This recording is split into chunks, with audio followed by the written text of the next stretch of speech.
बिस्मिल्लाहिर्रहमानिर्रहीम। अस्सलाम वालेकुम। मैं हूं डॉक्टर कमर अब्बास। आप देख रहे हैं मेरा YouTube channel doctors veterinary clinic. आज आपके सामने स्वेयर मेट्राइटिस का केस लेकर आया हूं। इस मेट्राइटिस की वजह थी कि इसकी जेर रुक गई थी। रिटेंशन ऑफ प्लेसेंटा था। उसके बाद उन्हें किसी से जेर निकलवाई। जेर निकलाने के बाद ये जेर प्रॉपर नहीं निकली। और दूसरा इसमें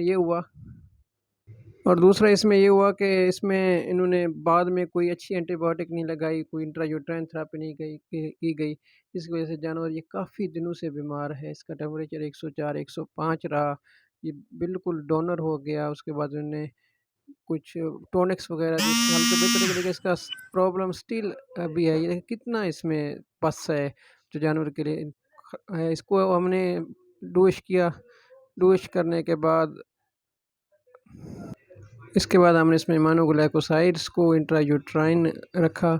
इंट्रायूट्राइन थेरेपी का तरीका देख लें, मतलब हम इसमें कोशिश करते हैं कि हमारी तरफ से तो कम से कम जो कंटामिनेशन हो, तो इसमें हमने ड्रिप सेट का इस्तेमाल करते हैं और एंटीबायोटिक्स को उसमें इन्फ्यूज़ कर देते हैं ताकि हमारी तरफ से कंटामिनेशन का चांस कम हो। इसके बाद हम इसको 3 से 5 दिन एंटीबायोटिक का इस्तेमाल करेंगे। इम्यूनोग्लाइकोसाइड्स हम यूज़ करते हैं रूटीन में, या सेफलोस्पोरिन।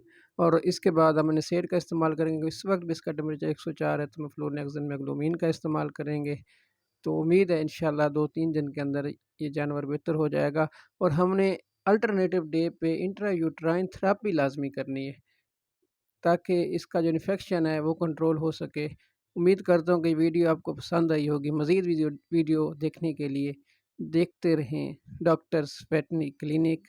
अस्सलामु अलैकुम।